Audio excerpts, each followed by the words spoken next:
Hey guys, Tina here and welcome to my most anticipated releases of 2018. Firstly, I have to say that don't expect too much of this list because I don't do a lot of research. Basically, what I'm going to talk about is the books by the authors that I love and also the sequels that are coming out. I don't do a lot of research in this regard. I'm just really lazy when it comes to this, and besides, I don't see the point because I am on BookTube and other people can recommend books to me, so yeah. The dates that I'm using are from Book Depository, and Book Depository is not necessarily the most precise page to pick dates from because they do make mistakes sometimes, as well as the fact that the dates themselves are subject to change, so be aware of that. Anyways, the first book that I'm really looking forward to is Iron Gold by Pierce Brown. By the time you're watching this, is probably already out, and this is the continuation of the Red Rising trilogy. It's basically book one in the next trilogy that follows that one, because this apparently is turning into a saga. And if you do not know what the Red Rising trilogy is about, well, and if you don't know what the Red Rising trilogy is about, it's basically humanity conquering the solar system, people being put into these castes that are color-coded, and basically you cannot really move from one caste to the next. And this boy called Dara deciding that he's going to fight the system, and it's an adult series. It's very gruesome at points, it's very fast-paced, and I just love it. So that's why this book is here. Next I have Sightwitch by Susan Dennard. I think this book is supposed to come out on the 13th of February now. I know it was pushed back. It was supposed to come out in January, but I think it was pushed, and I think that's the new date now. Anyways, this is a prequel to Truthwitch and Windwitch, which is a series that I love, obviously, and I'm really looking forward to this one to learn more about this world. It's supposed to be formatted in this interesting diary type of way, which is, it's always fun when you have a book, in a different format, I guess, so I'm really looking forward to this one. Then we have Lake Silence by Anne Bishop, which comes out on the 6th of March, and this is sort of a new book in the Others world. And if you know me, you will know that I love the Others series by Anne Bishop, which concluded last year, and this is book one in the next series. It's sort of a spin-off. I'm not sure exactly what it's about because I don't care what it's about. I love that world and I'm gonna get it eventually. Maybe not really soon because the hardcover is over 20 euros, which is why, and also the Kindle version is around $17 for me, which is ridiculous. So I guess I'll have to wait a bit, maybe an entire year. I'm not sure if I last that long anyways, but yeah, I'm really excited for this one because, as I said, I love that series. You should go check it out. I did not say what it's about. It's an urban fantasy about this world where nature is actually a really strong entity and it's fighting humans when they try to hurt it. So there are sort of creatures that help her in that way. So you have werewolves, vampires, where other creatures, also manifestations of thunder or rain, winter, everything. Nature is really present in this world and I really like it. And it's a great series. Anyways, let's get to the next book. Then we have The Golden Tower by Cassandra Clare and Holly Black, which is supposed to come out in September. This is book 5 and with the last book in their Magisterium series, which is this middle grade series about a boy called Callum. He is a mage, but as is his father, but his father has told him nothing good about mages and basically convinced him that he does not want to go to this school for magicians, and Callum does his hardest to fail the trials, but despite that he's accepted, and we follow his story from there. And then we have also another book by Cassandra Clare that's coming out next year, and that is The Queen of Air and Darkness, which comes out on the 4th of December. I don't like the cover. Hopefully it will be better when I have it in my hands, but I'm really not a fan right now. Anyways, this is the last book in her Dark Artifices trilogy, which continues her Shadowhunter saga. These books, I'm not going to tell you too much because, it's such a long-winded thing to explain these books. But anyways, these books take place in Los Angeles and deal with the Blackthorn family, which is this huge family of kids, and they're all very likable. My favorites, of course, are Ty and, well, Kid, who is not necessarily, well, he's not a Blackthorn, but still, I love those two boys. They're fantastic. And of course, in a traditional Shadowhunter world, there's trouble. The world is about to die out if they don't do anything, or, that's how it seems. and it's actually a lot of fun. I quite like the series. Then we have two books by Sarah J Maas. The first one is A Court of Frost and Starlight, which comes out on the 1st of May.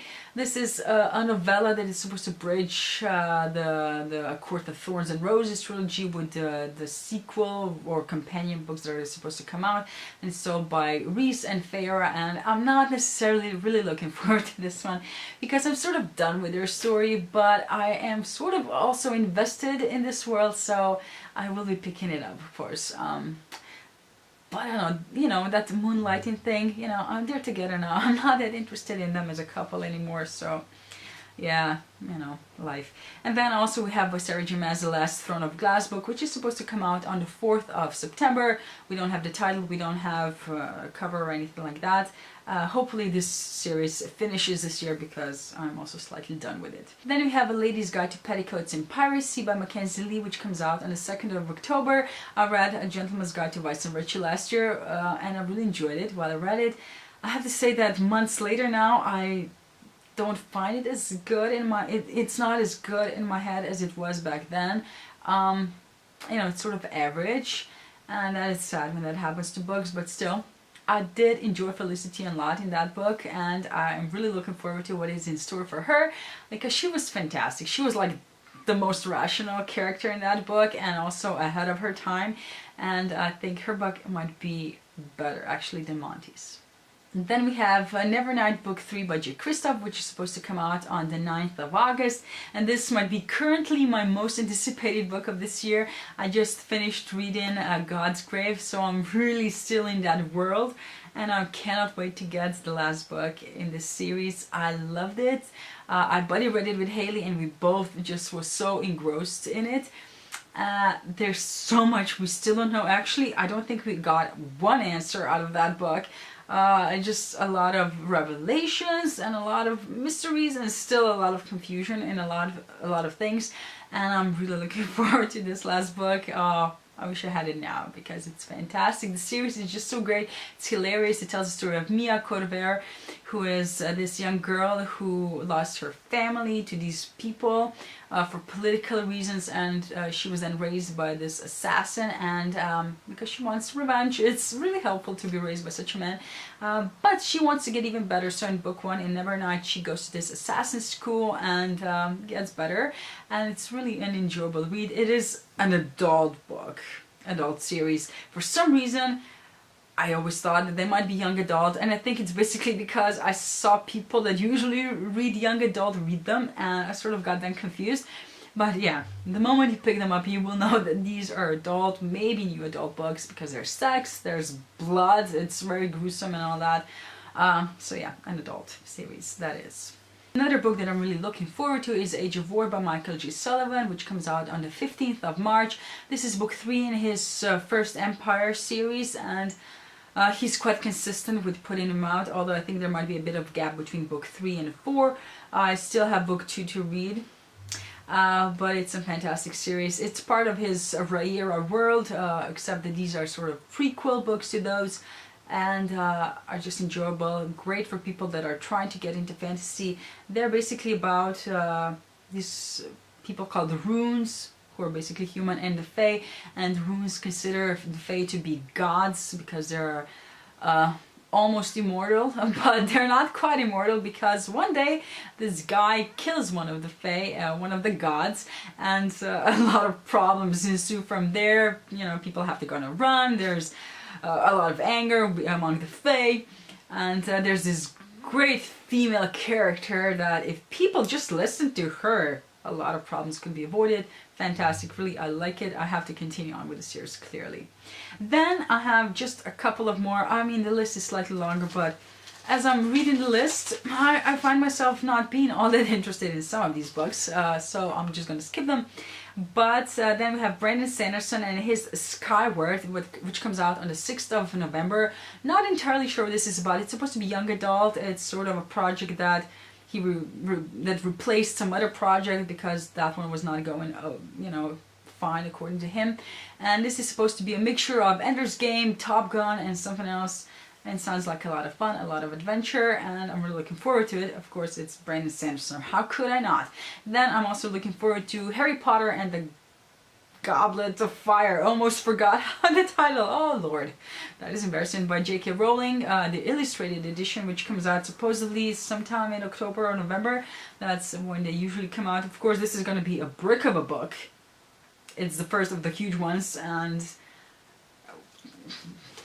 I'm not sure how they're gonna make it work, but yeah, I'm pretty sure it's gonna be beautiful and expensive, and just I will want it.